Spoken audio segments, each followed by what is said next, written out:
Hey leaders, I'm excited to be attending the Scale with Stability Summit this April 24th through the 26th at Harding University, and I would love for you to join me. Many of my clients are attending. This event is designed for faith-driven entrepreneurs and business owners looking to scale their businesses without stress or burnout. And right now, you can get an extra 20% off with my exclusive code Catalytic20 at checkout. Visit scalewithstability.com to grab your ticket. I'll hope to see you there.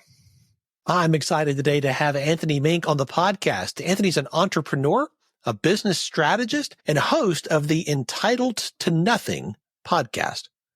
As the co-founder and CEO of Live Bearded, he's built an 8-figure e-commerce brand from the ground up, generating over $50 million in sales.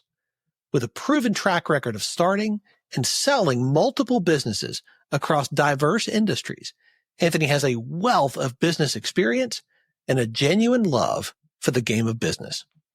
Having experienced both the highs of multi-million-dollar successes and the lows of personal bankruptcy, Anthony's core belief is, my life is my fault, and I am entitled to nothing.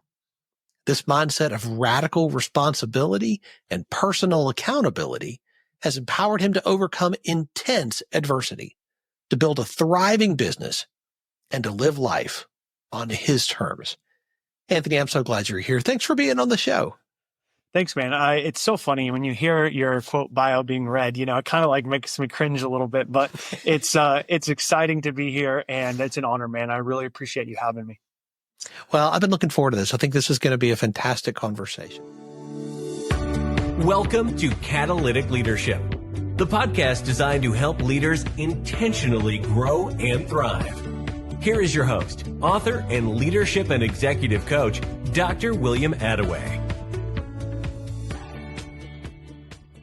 I would love to start with you sharing a bit of your story with our listeners, particularly around your journey and your development as a leader. How did you get started? It's interesting. I think that I first learned the whole idea of leadership on the basketball court. I grew up in a small town in Oregon. It's called Sweet Home, believe it or not. I don't think there's a Sweet Home, Alabama, but there is a Sweet Home, Oregon. And it probably looks and feels about the way that you would expect. There was about 6,000 people there, a couple of stoplights, but I grew up out in the country, and basketball was really my first love. And that's where I had a really incredible coach through junior high and high school that really showed me leadership starts by leading from the front. It's by taking action, leading yourself first. And some of those lessons that I learned back then on the basketball court, it's amazing how they apply to life today. I remember my sophomore year, I made varsity, and I was like, every day I'm like, Coach, how am I doing? How am I doing? Where am I at? Like, at first it was just, I wanted to make the team. And then me being the ambitious little guy I was like, I'm going to be a starter, And so every day, hey, Coach, how am I doing? What do I need to prove? What's going on? And one day he's like, Mink, enough is enough, man. Like, do you control how much I play you? I'm like, well, no, Coach. He's like, do you have any control over what I decide to do? I'm like, no. He's like, what do you have control over? I'm like, how hard I play, Coach. And he's like, then just go do that. And man, I remember it was like, holy shit, there's only one thing I have control over, and it's how I show up. And I think that's probably one of the most fundamental and one of the first leadership lessons I truly learned is like, you only control yourself. That's where that entitled to nothing radical responsibility comes from. And so I think to me, that's what being a leader means. I think being a leader starts by leading yourself first. And if you do that for long enough, you earn the privilege and the opportunity to then start to lead others. And that grows to the extent that your capacity to lead yourself grows. So that's kind of how I view it. But, I grew up, like I said, humble beginnings. My dad cut trees down for a living. My mom was a stay-at-home mom. And I didn't really have any idea that I was going to become a business leader or an entrepreneur. I just knew that I wanted to get out of Sweet Home and I wanted to see what, the world had in store. And through a lot of failure and a lot of fate, I found myself getting involved in the business community. And I've had, I feel like, multiple different careers, multiple different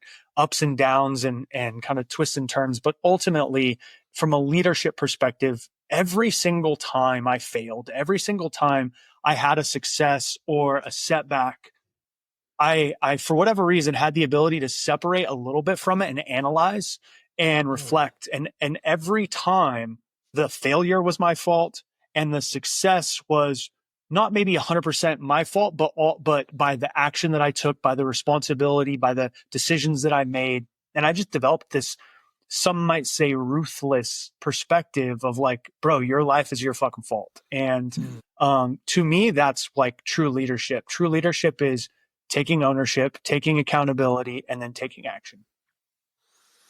You know, a mentor of mine says that you have to learn to autopsy success the same way you autopsy failure. Because if you don't know why it's working when it's working, you won't know how to fix it when it breaks. And I've always remembered that. It sounds like that's how you operate. You're evaluating all the time what's working, what's not, and why in both cases. Would that be accurate?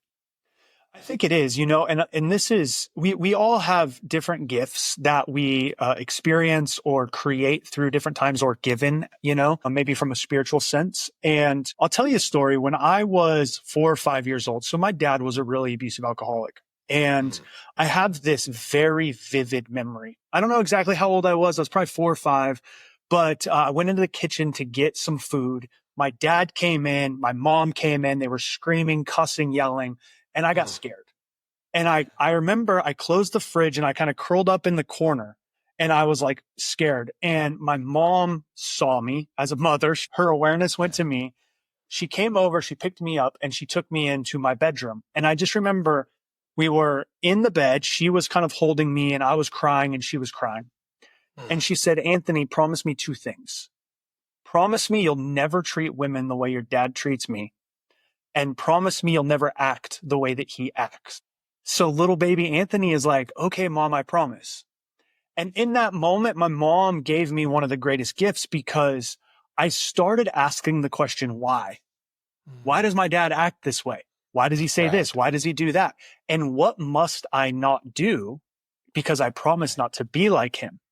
And it created a situational awareness and an ability to reflect on my life that has served me very, very well. And so my whole life, I was like, why does this person do that? And why did they say this? And why does that happen? And then ultimately that turned into, why do we do what we do? And that's where the foundation of all of my marketing success came from. My leadership capacity, my business success came from this idea of asking the question why, and then really seeking to understand it. So you're spot on by saying, I think it is in our moments of reflection, both of the success and the failure, that the greatest lessons are given to us. And I think we would both agree that we typically learn a lot more from failure than we do from success. That's just because there's pain and failure, and that drives us in a different way than the pleasure or the excitement of success. But by reflecting both of them, I think it's critical, because I think actually the worst thing that can happen is you could be really successful and then not understand exactly what you did. That's almost that to me, that's worse than failing, because now you don't have something that's repeatable. That's right. So, you know, I think that Socrates said a life unexamined is not worth living. And I think that's right. All of the lessons that let me say this, like you said, personal bankruptcy. I've been hundreds of thousands of dollars in debt multiple times from failed businesses and paying a lot of dumb tax, let's say. And the only way I've been able to turn all of those failures into successes is because I analyzed and I reflected and I took responsibility for my part, my mistakes, my bad decisions in there. And then I was able to turn failures into lessons. So probably the biggest leadership lesson I've learned by paying a lot of dumb tax and making a lot of mistakes is the ability to reflect on both good and bad results and extract lessons. That's ultimately what makes us stronger and smarter for the next swing at the plate, if you will.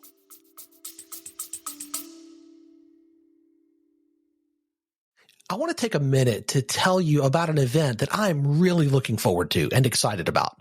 The Scale with Stability Summit, happening April 24th through 26th at Harding University.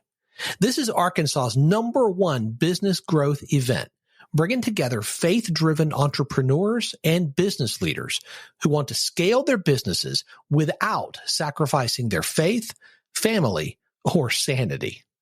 You'll hear from incredible speakers, including Damon John from Shark Tank, Kevin Harrington, the original shark, and Willie Robertson from Duck Commander, plus some of the best business minds in leadership, marketing, and growth. I'll be there, and many of my clients are attending as well. Right now, standard tickets are already 25% off. And as a listener of the Catalytic Leadership Podcast, you get an extra 20% off with my code Catalytic20. Go to scalewithstability.com and secure your ticket today. I would love to see you there. I'm glad you shared that, and I appreciate the transparency, because I think a lot of people who look at you and look at your presence online, they're looking at your highlight reel. And so often we can look at somebody else's highlight reel and we can extrapolate ideas like, oh, well, yeah, but Anthony's never had to deal with what I deal with. He's never struggled like I struggle. His journey's just been up and to the right. If somebody's sitting across from you and they say something like that, what's your response? Yeah, it's a great question. What is the response? I think for me, I would just be vulnerable and share some of the mistakes that I made. This is maybe similar but different. One time I had someone so my main company is called Live Bearded, and we sell beard care products and men's care products to a bunch of guys. And I had one of our customers reach out to me personally, and he's like, "Hey, Anthony, my wife and I were talking about you and your company, and we had a question. We have this belief that someone like you that creates this company and has the, quote, success comes from a very specific background where your parents taught you or they helped you get started or all of these things." And he was like, both of our parents were addicts and we grew up in a lot of abuse. And I wanted to ask you, what was your childhood like? Like, what did you have a lot of support? And I was like, man, I'm really excited to tell you, your belief is bullshit. And I'm a living example of that. And so for me, I think that the vulnerability of our failures is one of the most powerful things we can share as leaders, because if you lead yourself and others well enough, you will develop some success and create some accolades. And then that makes people think that there is a gap between where you are and where they can be. Yes. And the gap can be closed metaphorically and in the belief, in our individual belief, by simply understanding the journey of someone. And there's been many times in my life where mentors that I looked up to, I never heard them talk about the failures or the hard times or the struggle. Yes. And it made me feel like there was something wrong with me. Like, fuck, man, why is this so hard for me? Or why am I struggling with this so much? And then I came across a couple of entrepreneurs that I really admire. And one of the reasons why I really admire them is because they were so vulnerable about their insecurities and their failures, even though they run hundreds of millions and billion-dollar companies as founders. They're like, man, I feel like I haven't even gotten started yet. Like, I feel like I've not created anything valuable. And I'm like, okay, if you're thinking that and I'm thinking that, then maybe this is just the mindset of an achiever. Maybe the mindset of the achiever is, it doesn't matter. And I actually kind of languaged it for myself as the achiever's curse. And what I think the achiever's curse is we don't know how far we can go until we've gone farther than we originally thought we might be able to. Yeah. And the farther you go, the farther you realize you can go. And so you're always expanding your belief of what's possible. And what ends up happening is you feel like you're farther away than where you want to be. And so there's this gap. And we tend to identify with that gap more than we identify with how far we've already come. And so for me, it wasn't until I heard the vulnerability of other entrepreneurs that were so much farther along than me that I started to feel like there wasn't anything wrong and that this was just part of the process. And so if I was talking to someone, if someone asked me that question, I would say, the greater the failure, the greater the triumph. I would explain some of my experiences, my bankruptcies, my losses, my failures. And then I would say that all of those are happening for us so that we can develop the strength to go farther. That is so well said. In building your business, I would imagine that there have been people around you who were cheering you on. And I would imagine there were people around you who were not, who maybe said, you're shooting too high. You can't get there. First, has that been your experience? And second, how do you determine who is going to be in your circle? How do you determine who is going to be the voices that you listen to in your life? Man, that question is so powerful. And I think arguably one of the most important questions in an entrepreneur or a leader, a man, woman, if we want to create something of our lives, the company that we keep, I think, is one of the biggest factors in that. And so sitting down and being very intentional about it. It's very interesting you asked the question because there hasn't been a lot of people that have told me that I can't do what I want to do. And the reason why that is very simple. Growing up, my dad told me how I was terrible at everything and I would never be good enough to do anything that I wanted to do. And I remember when I went bankrupt for the first time, my dad called me a miserable fucking failure and told me how terrible I was. And, oh, you think you're this big shot entrepreneur. You don't know what the fuck you're doing. Da, da, da, da, da, da. And so because the one person that's supposed to be my confidant, my support system, my father, told me that I would never be able to do the things that I wanted to do, I never told anybody what I wanted. I never had the courage to proclaim, this is what I'm going to create. I just worked very, very hard in the quiet, in the background. So growing up early on, I had a lot of people telling me that I couldn't do what I wanted to do. You're not going to be good enough to do that. You're not going to be good enough to do this. The loudest voice was my dad. And that actually, you know what, brother, it's crazy because I've never actually thought about this, but I stopped telling people what my goals and dreams were simply because I didn't want anybody to have the power to tell me it wasn't possible like my dad did. And so I stopped calling my shot, the famous Babe Ruth, call. Yeah. I didn't experience that, but I did experience the loneliness in some ways of not having someone to celebrate with at times. The first 7-8 years of my entrepreneurial journey, I did all solo. I just was by myself doing my thing. And so, the wins that I would have, they would be shared with a very close group of people. And to answer the second question, which is like, who do you decide who you want to be with? I think it changes over time. In the beginning, you just hang out with people that have a shared value or shared hobbies and interests. And that's kind of where it started. And then I developed a core group of guys and friends. And as I became more involved in business and I started to have more and more success, and then your habits and your behaviors and how you spend your time starts to change, a lot of those previous or past relationships, they no longer become congruent. And so I would say the first thing is today, I have to have a value and a vision alignment with someone. We don't have to value the exact same things in all areas of our life, but we need to have some core tenets that we really strive to live our life by.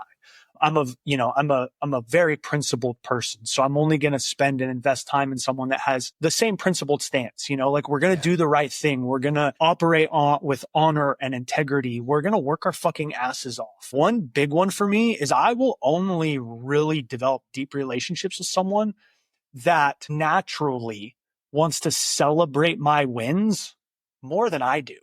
Yes. If you've ever had a friend like that you go out with to dinner or a show, or you go to the gym, you get a workout, whatever, and they're just like, you're giving them an update and they're like, wait, what? You did what? Dude, that's amazing. I love that for you. Like high-fiving, like, there's certain really good friendships that I have where, we'll do a product launch and have a big day. Like for our Black Friday sale, we did $530,000 in sales on the day. Wow. And that was, $500,000 in a day. Like that blew my mind. My parents made $12,000 my entire senior year, so like the contrast. And I took a screenshot, sent it to a couple of my best guy friends. Dude, this is crazy. Check this out. they're celebrating, they're rooting me on, they're telling me how incredible I am. So I think part of it is shared vision. This is the way that I want to live my life, and this is the type of way that I'm going to conduct myself that overlaps with shared values. So those are kind of the close confidants that I have. And then in terms of advisors, I only seek advice from people that have the type of results in their life that I want. Yes. So I'm going to take relationship advice from someone who's got a 35-year marriage and they're more passionate and intimate today than they've ever been. I'm not going to take it from my buddy who's single.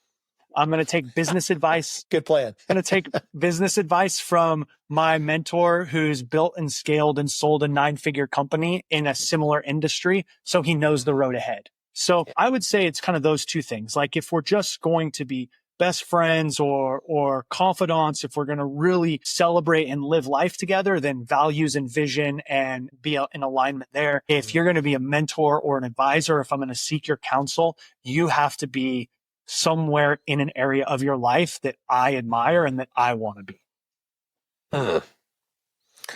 Yeah, I think there's a lot of wisdom there. Truly, in my work as an executive coach, I tell my clients, no one's going to cheer harder for you than I am. And no one's going to be more in your corner than I am.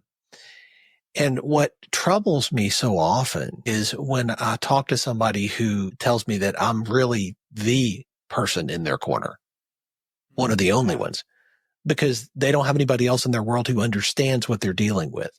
They haven't yet discovered the power of community and the power of other people who are encouraging you. Truett Cathy, who started Chick-fil-A, was famous for saying, you want to know how to know if somebody needs encouragement? If they're breathing. That's how you know. And I love that. I mean, I think that's so true. And you know what encouragement costs us? It costs us nothing. And yet, it's astounding to me how seldom people receive it, particularly entrepreneurs. And I wish I could say your story was unique or rare. I'm not sure it is. And I love that you have now begun to craft a life, a business, and a podcast. Through your podcast, you're able to convey a lot of what you've learned, share that, and be a conduit of those lessons, and dare I say it, that encouragement to other people on their journey. I just love that, man. Yeah, well, I really appreciate that. And it is so interesting because it's very hard for anybody who's not an entrepreneur to understand the experience of what it is. 100%. There's this quote from Elon that I really love. And he's like, entrepreneurship is kind of like chewing on glass while you stare into the abyss. And he's like, if you are the founder, CEO, co-founder, whatever, you get people hand deliver the shittiest problems to you that no one else can solve. And it's your responsibility to do that. And then you carry the weight of the organization, of all the problems, the financial, the blah, blah, blah, blah, blah, on down the list. And the people that now and also it's like the longer that you play the game, the more that you experience the waves of the game. Yes. And the harder it is to really connect at a very deep level with someone who isn't also in that game to some degree. I have a really good friend named Joe Polish from Genius Network. He's been a big mentor of mine, and he's the first person that I ever heard say this, but he said entrepreneurship is one of the loneliest roads that you can walk. And that's why it's so critical to get around other entrepreneurs who you can have some of that shared experience with and really feel seen, heard, and understood. So true. So tell me about Live Bearded. Where did the idea for this come from? Yeah, it's a great question. So 2009, I was going through bankruptcy and trying to figure out what I wanted to do with my life. And I sat down, I was broke. I had no money. I was just destitute in the sense of I'm a 23, 24-year-old kid and I got no idea what I want to do in the world. And so I sat down and I'm like, I'm going to figure this out. What do I want to do? I have no fucking clue. I got no experience. I got no contrast for what I want to do. And then I asked myself maybe the best question at the time that I could have ever asked myself. What don't I want? Oh, that's excellent. Oh, I have some answers to this. And so I started writing. I don't want to do this. I don't want to answer to anybody. I don't want someone to tell me what I have to do, when I have to do it. And basically I wrote the manifesto for every fucking entrepreneur that was like, fuck the man. I'm going to do my own thing. But the key for me was I want to have time and locational freedom. I'm like, how do I create that? And at the time, social media was just kind of becoming a thing. Facebook was really coming online. And I was like, if I could learn to make money on this crazy thing called the internet, ideally, or potentially I could work when I want, where I want. And I was like, man, if I could unlock that, I don't even care about making a bunch of money or anything else. Like, and I had this dream of like, I'm going to move to a foreign country and just like live on a beach somewhere. And, it's funny now, digital nomads and this whole thing is like super popular. In 2009, there was no such thing. And so I proudly proclaim now that I was one of the very first digital nomads. But I got into affiliate marketing, and it took me about 18 months to learn how to make enough money online to quit my job. And then I spent about 5 years just doing affiliate marketing. And what I was doing was learning the skills, the craft of writing paid ads, running paid ads, getting good at social media, email marketing. Like I was developing my skill set. And so I did that for 5 years and got to the point where I was, $1 million affiliate. I was making a bunch of money. And then I took all of that and I invested it into a supplement nutrition company. I had sold a couple businesses. I had about $500,000 in cash. And I was like, this is my business. I'm going all in. I'm going to build my own thing. And 9 months later, I had about 50 grand left, totally lost it all, and found myself being like, how the fuck did I fuck up this bad? Wow. And it's probably the lowest point in my entrepreneurial career because I had a personal bankruptcy. Then I made a bunch of money and then I made it and I had the freedom and the success and then the personal feelings of significance. And then I risked it all on this one great idea and basically mismanaged and had realized that I wasn't as smart as I thought I was. And I didn't really know what I was doing. And I lost it all. And so I had to start over. And at that exact moment in time, one of my best friends, my co-founder with Live Bearded. Now imagine this. I'm at my lowest point. I have no idea how I'm going to turn it around. I feel completely like I'm a loser and a failure. And my buddy Spencer's like, hey, bro, I'd really love to learn how to make money online. Like, can you teach me? I'm like, me? You want me to teach you? And he didn't know necessarily the depths of what I was going through at the time. But we started engaging in this conversation of what it was like to make money online. It was No Shave November 2015, and he was growing out a beard for the first time. And all these dudes kept commenting on it. He had this like good handlebar mustache, and he's like, man, everywhere I go, guys are like coming up to me saying, great beard, brother. Like, your beard looks sick, man. Your handlebar's amazing. And he's like, I've never in my life got compliments like this from other dudes. And he's like, I think this beard thing is becoming really popular. Have you ever thought about maybe doing marketing or selling some beard stuff? And I was like, I had stubble. I'm like, what's a beard oil? Like, I don't have any idea. But I had the marketing acumen. So I put together a quick sales funnel, put some things together. I ordered 500 wooden combs on Alibaba. Wow. I paid a designer $500 to create a logo. They stamped the logo on the combs and they ended up in my kitchen. And around the first of the year, January 2016, I was like, all right, let me see if I can sell any of these things. Put together some Facebook ads and I sold all 500 combs in about a day and a half. Wow. And the engagement rate on the ads was higher than anything I had seen in any of my previous affiliate marketing. And I looked at Spence and I said, shit, bro, I guess we got to figure out how to send out 500 combs. Still to this day, we make fun. We like joke about licking and sticking because there's pictures of us in the freaking living room, licking and sticking envelopes, sending out these first 500 combs. And me being the marketer and ambitious guy I'm like, well, shit, if we sold 500, let's order 5,000 and see what happens. And so we went through this testing process. To make a long story short, we ordered 5,000. We sold them over the course of a few months, did some market research. The thing that I would say that was the smartest thing we did is we created a private Facebook group. Again, early 2016. Anybody who bought from us as part of like the post-purchase email sequence, we invited them to join. And Spencer had no marketing experience. So I was like, you have one job. I said, read this article from Kevin Kelly called 1,000 True Fans and understand how we can turn these people into raving fans. And so he was the spokesperson and the product expert and the community ambassador. And for probably 6 months, he connected individually with every single customer that came into that group. We asked them, why did you grow your beard?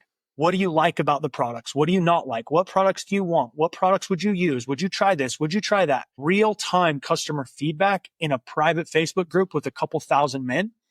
That led to us developing all of our own products, launching the website in the end of 2016, building out our product line. And the rest, I guess they say, is history. We've done over 50 million in sales, have a really incredible company. And it started from this idea of a really good friend coming to me and saying, hey man, how could we work together and do something online? And what became the whole ethos of Live Bearded kind of grew out of that idea of, well, Spence and I have been friends for 10 years at this point. What if every customer that we did business with, we treated as if we would treat my friend of 10 years? Like, how do we make everything about brotherhood? And that's why we had that one-to-one connection. That's why we wanted to get their feedback. It was never about how do I sell as much beard shit and make as much money as possible. Obviously, we had a profit motive, but we both intuitively understood that profit came on the other side of relationship. So good. If we could focus on the relationship first, the rest of it would take care of itself. I really hope everybody listening is taking notes because you just dropped so much wisdom there, Anthony. Thank you. So much value. Let me ask you this. So, you have to lead at a higher level today than you did 5 years ago. Your team, your clients, everybody is looking to you and your co-founder to lead at a higher level. That same thing is going to be true 5 years from now. You're going to have to lead at an even higher level, and they're going to ask and demand even more of you. How do you stay on top of your game? How do you level up with the new leadership skills that your business and your team and your clients are going to need you to have? Yeah, it's a great question. And one of the things I think one of the most interesting lessons to learn in business is what you're talking about. Early on, I thought, man, once we get this new product live, or once this new website is done, or once we have this new marketing initiative out there, like everything is going to be different. Everything is going to change. Like we're going to hit the next level. And you realize that never goes away. It's like at every new level of growth, there's new opportunity, but there's a greater need required by the leader. Yes. There's a greater capacity that is demanded. And so that's right.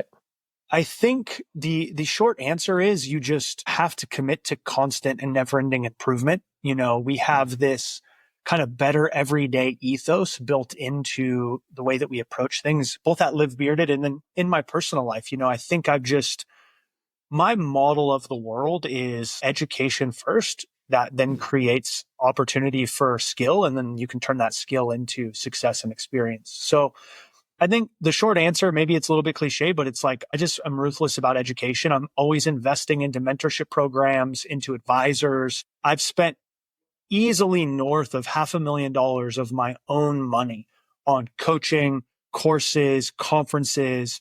I hired Tony Robbins and worked with him for a year in his highest level coaching program. I did a private coaching with Patrick Bet-David I've got an advisor that I'm paying a substantial amount of money on a monthly basis to help guide us to the next level. So the truth is, what I've learned is I never have a how problem.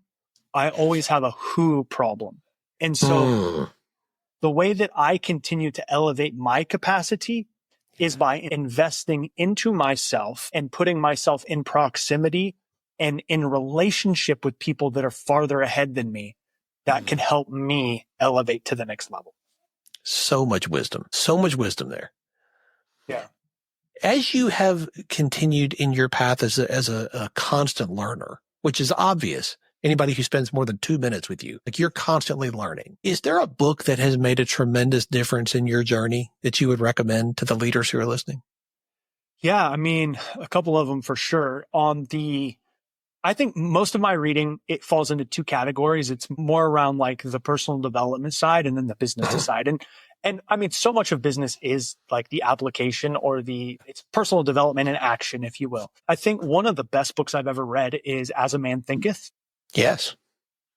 Super old school book written in the early 90s, but it's where I kind of developed that fundamental philosophy of my life is my fault. One of my favorite quotes from there is like, what is it? Man is made or unmade by himself.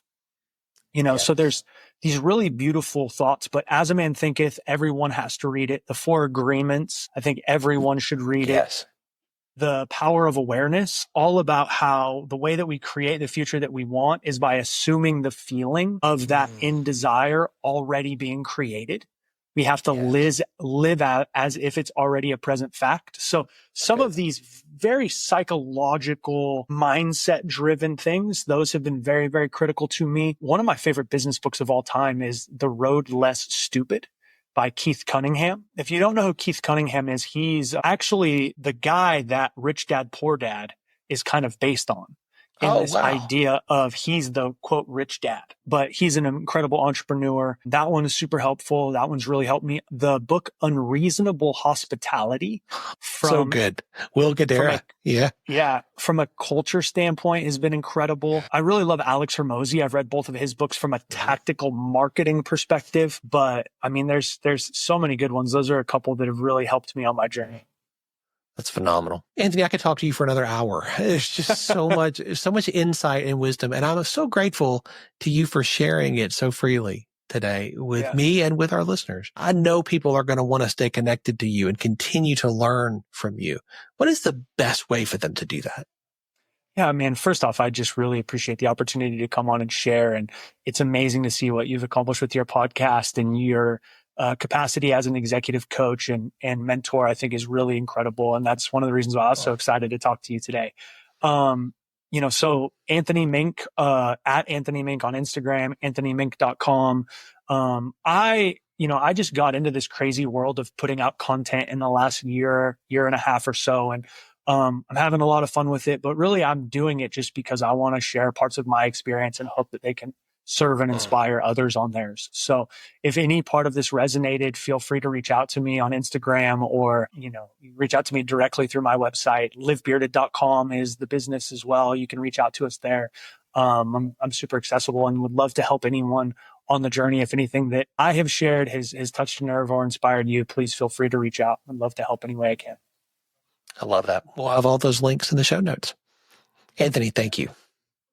Yeah, thank you for having me. It's been amazing. Thanks for joining me for this episode today. As we wrap up, I'd love for you to do two things. First, subscribe to this podcast so you don't miss an episode. And if you find value here, I'd love it if you would rate it and review it. That really does make a difference in helping other people to discover this podcast. Second, if you don't have a copy of my newest book, Catalytic Leadership, I'd love to put a copy in your hands. If you go to catalyticleadershipbook.com, you can get a copy for free. Just pay the shipping so I can get it to you and we'll get one right out. My goal is to put this into the hands of as many leaders as possible. This book captures principles that I've learned in 20 plus years of coaching leaders in the entrepreneurial space, in business, government, nonprofits, education, and the local church. You can also connect with me on LinkedIn to keep up with what I'm currently learning and thinking about. And if you're ready to take a next step with a coach to help you intentionally grow and thrive as a leader, I'd be honored to help you. Just go to catalyticleadership.net to book a call with me. Stay tuned for our next episode next week. Until then, as always, leaders, choose to be catalytic. Thanks for listening to Catalytic Leadership with Dr. William Attaway. Be sure to subscribe wherever you listen to podcasts so you don't miss the next episode. Want more? Go to catalyticleadership.net. If today's episode resonated with you, you need to be at the Scale with Stability Summit this April. I'll be there, along with many of my clients. This event is packed with real strategies to help you scale without losing what matters most. Standard tickets are already 25% off, and you can take an extra 20% off with code Catalytic20 at checkout. Go to scalewithstability.com now to lock in your spot. I'd love to see you there.